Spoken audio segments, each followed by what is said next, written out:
नमस्कार, आप देख रहे हैं दैनिक चिंतन।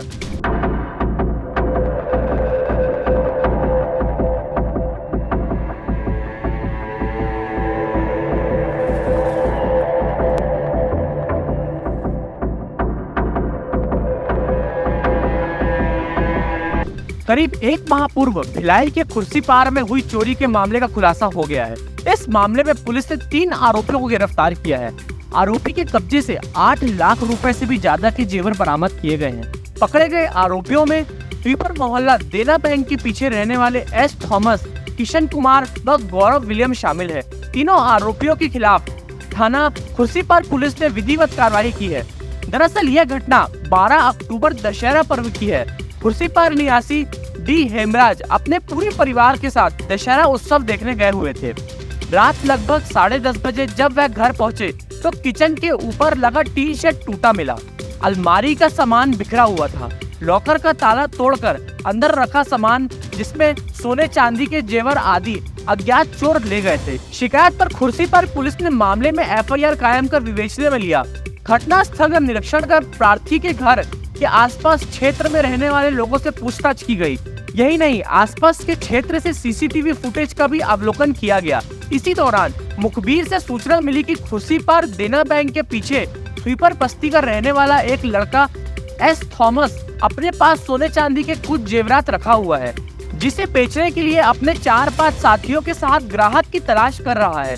सूचना पर तत्काल बताए गए स्थान पर घेराबंदी कर एस थॉमस के साथ किशन कुमार और गौरव विलियम को हिरासत में लिया गया।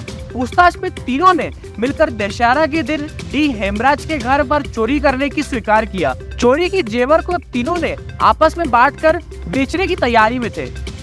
मन में शुरुआत से था, चूंकि क्या है, ये स्वीपर बस्ती के रहने वाले हैं और उनका काम नाम उधर ही चलता है। जोन क्षेत्र में स्वीपर का काम करते हैं। अच्छा। तो मतलब इनको पहले से एक सूचना मिली थी, मतलब इनके जानकारी में थी कि मुख्य व्यक्ति जो है, जो प्रार्थी है डी हेमराज, वो अपने बेटी की शादी के लिए तैयारी कर रहा है। चूंकि अब इनका बैकग्राउंड मालूम रहता है कि तेलुगु परिवार में सोना वगैरह इकट्ठा करते हैं शादी के पर्पज से।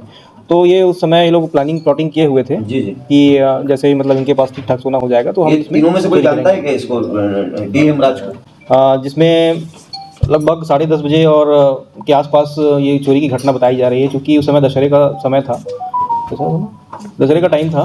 तो जो प्रार्थी है वो अपने घर को छोड़ करके दशहरा उत्सव वगैरह देखने के लिए गया हुआ था।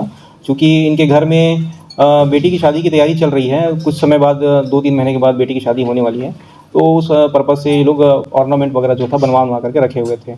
और पर जो परिवार है वो जोन क्षेत्र में ऐसे मकान में रहता है जो कि एक तरह से आधा अर्धनिर्मित टाइप का मकान है, जिसमें ऊपर में 3 टपरे लगे हुए हैं। तो वहाँ पर एक्सेस मेन घर में तो पॉसिबल नहीं था, लेकिन जहाँ छप्पर लगा हुआ था रसोई के माध्यम से वहाँ पर एक्सेस पॉसिबल था। तो आरोपियों ने जो है वो 3 छपरा को टारगेट किया था। सीमेंट का शेड था जिसको टारगेट किया था, उसको तोड़ करके वहाँ पर एंट्री किए थे। उसके बाद फिर वे रसोई के माध्यम से वहाँ से होते हुए वो मेन घर में जहाँ पर रखा गया था, पूजा घर में, उस सामान को लेने के लिए वहाँ पहुँचे और उसके बाद इन्होंने चोरी की थी। फिर उसके बाद लगभग महीने भर ये लोग ले करके तलाश कर रहे थे। चूँकि इनकी पृष्ठभूमि जो है नॉर्मल बेलो एवरेज पृष्ठभूमि है, सामाजिक पृष्ठभूमि, आर्थिक पृष्ठभूमि अपराधियों की। तो इन्होंने तुरंत कहीं खपाने की योजना नहीं बनाई थी। ये तलाश कर रहे थे, मौके की तलाश कर रहे थे, और कोई आदमी मिलता तो उनसे खपाने की योजना रखे हुए थे। इसी तारतम्य में जब ये ITI मैदान में गए थे खुर्सीपार में, किसी अन्य व्यक्ति को उनके माध्यम से इनको खपाने की योजना थी, उनको बेचने की योजना थी, तब SCCU की टीम और खुर्सीपार थाना की टीम ने संयुक्त रूप से दबिश दी और इनको घेराबंदी करके पकड़ा गया और इनके कब्जे से लगभग 8,10,000 कीमती सोना बरामद किया गया। जी, इसमें पिछले माह दशहरा के दिन एक चोरी की वारदात हुई थी खुर्सीपार क्षेत्र में।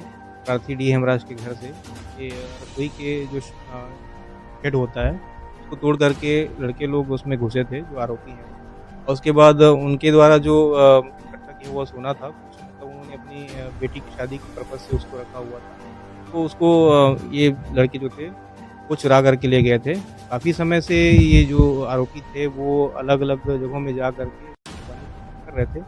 चूँकि इनकी उस प्रकार की पहले से पृष्ठभूमि नहीं थी, वो उस मामले में लगा था। इसी तारतम्य में ये जब बीते दिनों ये ITI ग्राउंड में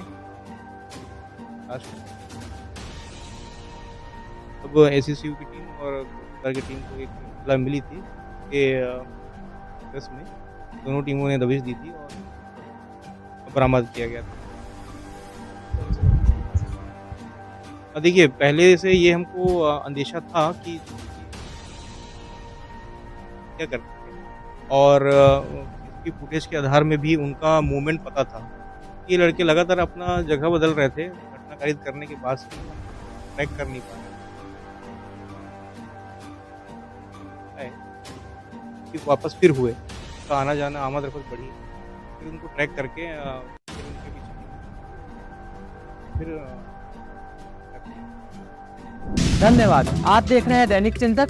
आगे की अपडेट के लिए बने रहें हमारे साथ। हमारे चैनल को लाइक, सब्सक्राइब और शेयर करना ना भूलें।